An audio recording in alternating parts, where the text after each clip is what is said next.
اگر آپ اس پہ غور کریں تو آداب معاشرت کا خلاصہ ہے یہ حدیث۔ آقا کریم نے ارشاد فرمایا اتنی دیر تک کوئی شخص کامل مومن نہیں ہو سکتا جب تک وہ اپنے مومن بھائی کے لیے وہ پسند نہ کرے جو اپنے لیے پسند کرتا ہے۔ ایک اچھا معاشرہ تشکیل دینے کے لیے آپ کو کوئی رہنما اصول چاہیے گا تو اس سے بہتر آپ کو کوئی اصول نہیں ملے گا۔ اپنے لیے بہرحال بندہ بہتر ہی چاہتا ہے، تو جب وہ اس مزاج میں ڈھل جائے کہ میں اپنے مومن بھائی کے لیے، اپنے معاشرے کے دوسرے افراد کے لیے بھی وہی چاہوں گا، تو پھر مجھے بتاؤ کہ معاشرے کے اندر پھیلتی ہوئی روحانی بیماریاں، حسد، حقد، بغض، کینہ، نفرت، ایک دوسرے کو نیچا دکھانا، تکبر، رعونت، غرور، یہ ساری چیزیں یہ کہیں آپ کو نظر بھی نہیں آئیں۔ صرف اسی حدیث کو اپنا امام بنا لیا جائے اور اپنا منشور حیات مان لیا جائے۔ محمد بن حنفیہ رضی اللہ تعالیٰ عنہ حضرت علی المرتضیٰ رضی اللہ تعالیٰ عنہ کے فرزند ہیں، لیکن حضرت سیدہ فاطمہ الزہرا سلام اللہ علیہا سے نہیں ہیں، اور حضرت امام حسن رضی اللہ تعالیٰ عنہ حضور علیہ الصلوۃ والسلام کے نواسے، تو بھائی آپس میں، تو دونوں میں کسی معاملے میں شکر رنجی ہو جاتی ہے۔ شکر رنجی جس رنج میں مٹھاس ہو، شکر ہو، میٹھی ناراضگی، کوئی بغض حسد پہ مشتمل ناراضگی نہیں۔ تو حضرت محمد بن حنفیہ ایک دن بیٹھے تو سوچا کہ وہ میرے عمر میں بھی بڑے بھائی ہیں، اور پھر دوسری بات یہ ہے کہ وہ رسول خدا کی بیٹی کے بیٹے ہیں، ان کا یہ اعزاز ہے، بہرحال مجھے تو یہ اعزاز نہیں ہے، پھر جوانان جنت کے سردار بھی ہیں، تو میں ان سے ناراض ہوں، وہ میرے سے ناراض ہیں، تو بات بھی کوئی اتنی خاص نہیں، تو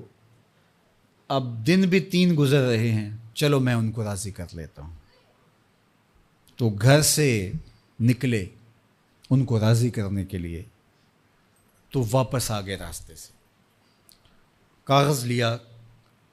اور اس کے اوپر اپنے بھائی کے نام مکتوب لکھا کہ میں آپ کو راضی کرنے کے لیے گھر سے نکلا تھا، لیکن راستے میں مجھے حضور علیہ السلام کا فرمان یاد آیا کہ جب 2 مومن بھائی آپس میں کسی معاملے میں الجھ جائیں، ناراض ہو جائیں، تو جو صلح میں پہل کرے گا وہ جنت میں بھی پہلے جائے گا، تو میں تو یہ گوارا نہیں کرتا کہ آپ سے پہلے جاؤں، تو میں ناراض ہوں، آپ آئیں اور مجھے منائیں۔ تو حضرت امام حسن نے خط پڑھا اور مسکرانے لگے، اور آپ تیزی کے ساتھ تشریف لائے اور اپنے بھائی کو کہا اچھا مان جاؤ پھر، تو وہ مننے کے لیے تو پہلے ہی تیار تھے نا۔ تو جب آپ اپنے مومن بھائی کے لیے وہ پسند کریں گے جو اپنے لیے پسند کرتے ہیں، تو پھر زندگی گزارنے کا مزہ آنے لگے گا۔ نفس روکتا ہے یہ چیز میرے پاس ہے اس کے پاس نہ ہو، یہ اعزاز میرے پاس ہے اس کے پاس نہ ہو، اور اس کی ایک اپنی لذت ہے اور وہ مادی لذت ہے، اور ایک ہے باطن کی، روح کی لذت۔ تو روح کی لذت نفس کی لذت سے کہیں زیادہ اور کہیں دیر پا اور کہیں مختلف ہے۔ اس لیے جب آپ قربانی دیتے ہیں، ایثار کرتے ہیں یا کسی کو ترجیح دیتے ہیں، تو اس کی جو روحانی لذت ہے، آپ کو بھوک لگی ہوئی ہے، تو آپ کو ایک روٹی مل گئی ہے، تو آپ کو ایک ایسا شخص نظر آیا جو آپ سے بھی زیادہ بھوکا ہے، اور آپ کسی نمائش کے لیے نہیں، محض اللہ کے رضا کے لیے اس کو روٹی دے کر کے دیکھیں، خود بھوک کاٹ کے دیکھیں،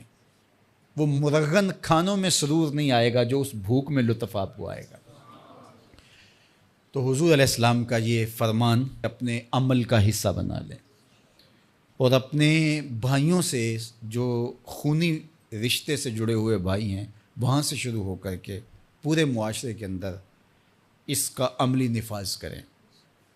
آپ کو اتنا سرور آئے گا اور باطن میں اتنا نور آئے گا، اور اس قدر معاشرے میں خوبصورتی کی بنیاد پڑے گی۔ اور اگر ہم آج اس حدیث کو اپنے لیے خضر راہ بنا لیں تو یہ اس پہ عمل کرنا کوئی مشکل نہیں ہے۔ یہ آپ ابھی سے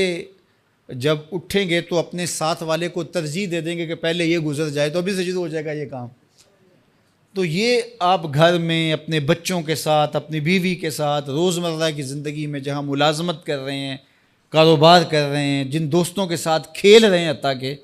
تو یہ وہ چیز ہے کہ اس کا آغاز عمل سے پہلے سوچوں سے شروع ہو جاتا ہے کہ آپ کسی کے لیے اچھا سوچنا شروع کرتے ہیں. جو اپنے لیے سوچتے ہیں وہ اپنے بھائی کے لیے بھی سوچیں.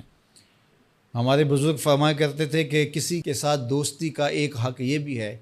کہ اس کی آخرت کے لیے سوچا جائے کہ یہ میرا دوست ہے تو دنیا میں میرے ساتھ ہے تو حشر میں بھی جنت میں میرے ساتھ ہو. تو اس کی ہدایت کے لیے اگر نماز نہیں پڑھتا تو اس کو نماز کی طرف لے کر آئیں. اگر اس کے معاملات کے اندر خرابیاں ہیں تو ان کو دور کرنے کی کوشش کریں اور